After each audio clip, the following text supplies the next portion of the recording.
입추가 지나고 날씨가 좀 덜 더워졌다 해도 폭염특보는 계속 이어지고 있습니다.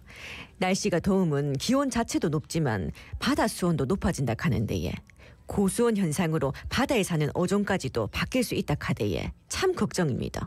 자세한 이야기 들어볼게요. 예, 국립수산과학원 기후변화연구과 양준용 팀장 전화 연결돼 있습니다. 팀장님 안녕하십니까? 안녕하십니까?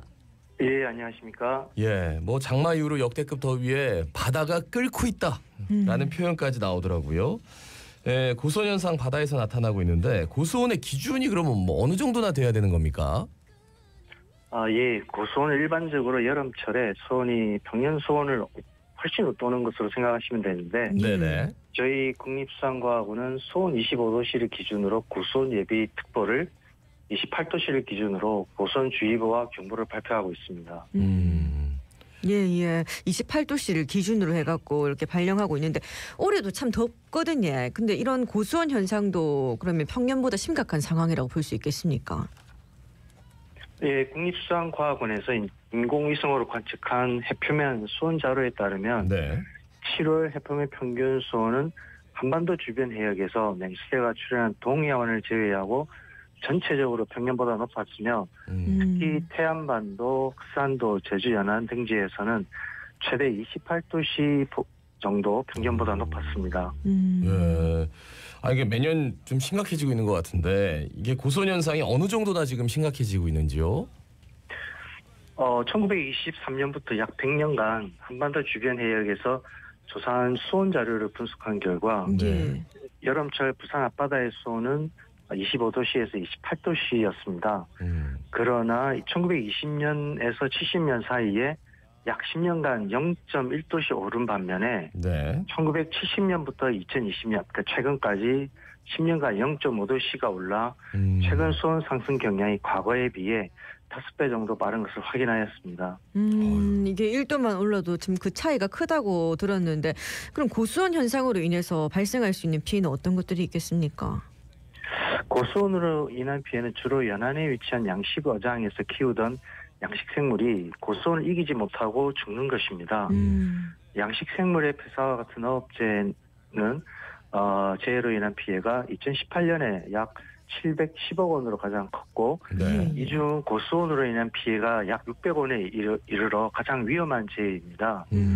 주로 조피볼락, 넙치, 강도다리 양식장에 폐사가 집중되었으며 전라남도의 피해가 가장 컸습니다. 올해의 기상 상황이 그 피해가 컸던 2018년과 유사하여 고수온에 의한 피해를 우려하고 있는 실정입니다. 네.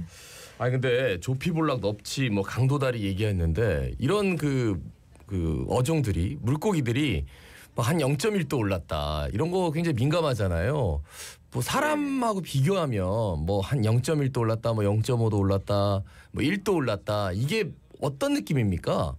물고기에는 사람은 뭐 옷도 입을 수 있고 여러 가지 이제 그 온도 변화를 대비할 수 있고 그리고 우리가 잘 알다시피 그 기온은 뭐 영하 10도에서 뭐 영상 40도까지도 변하는 인간은 말씀 적도부터 극지방까지 다 살고 있는데 바다는 수온이 영하로 내려가지 않고요. 차가워야 뭐 한 1도 저기 동해 깊은 곳에서 따뜻해야 30도보다 낮습니다. 따라서 인간이 느끼는 1도랑 물고기가 느끼는 1도는 한 뭐 두세 배 이상 그 충격이 크다고 생각하시면 되겠습니다. 고수온 장기적으로 봤을 때 또 우리나라 바다의 서식 환경을 바꿔놓는다 이런 얘기도 있더라고요. 그럼 어종이 바뀌는 건지 어떻게 되는 겁니까? 우리나라 주변 해역의 수온 상승으로 인해 표층 난류성 어종의 어획량은 뭐 이미 증가하고 있고 제주도 해역 등지에 아열대 어종의 출현이 자주 보고되고 있습니다. 저희 국립수산과학원 어획 실험에 따르면 전체 어종 중 약 42%가 이미 아열대 어종인 것을 확인한 바 있습니다. 특히 뭐 많이 들으셨을 텐데 맹독성 문어인 파랑고리 문어는 2012년 제주 연안에 처음 발견된 이후 울산 등지까지 출현한 바 있습니다. 오히려 명태와 같은 한류성 어종과 그다음에 갈치와 같은 저수성 어종은 감소하고 있습니다. 아이고. 그러니까 옛날에 뭐 명태를 복원하네 만회하는데 지금 바다가 이렇게 뜨거워지는데 어느 바다에서 그 명태를 뭐 키우는 그 연구를 하겠어요. 그러니까 바다 수온이 뭐 2100년까지 뭐 몇 도까지 높아질 거다 이런 예상도 나오던데 이것도 좀 말씀해 주시죠.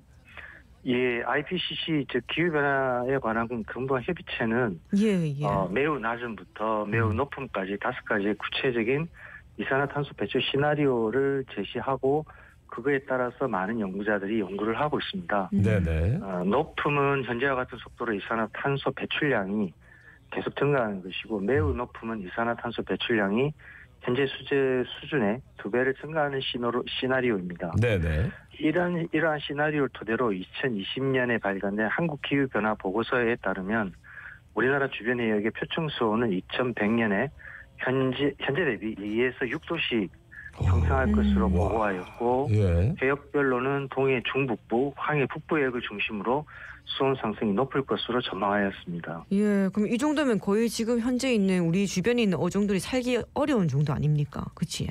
네, 그렇습니다. 그러면 뭐 아열대 정도 못 사는 거예요?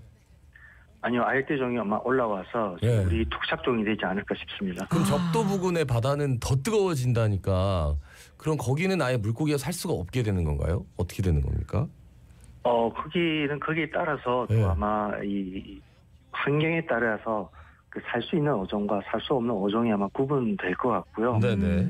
우리나라가 온대 기후대에서 이제 아열대 기후대로 바뀌면서 남쪽에 동남아에 있는 그러한 어종들이 살기 적합한 환경으로 바뀐다고 생각하시면 되겠습니다. 어쨌든 멸종하는 어종이 많아질 수도 있겠는데 근데 특히 우리나라가 수온 변화 폭이 크다고 하더라고요. 그 이유가 있을까요? 네.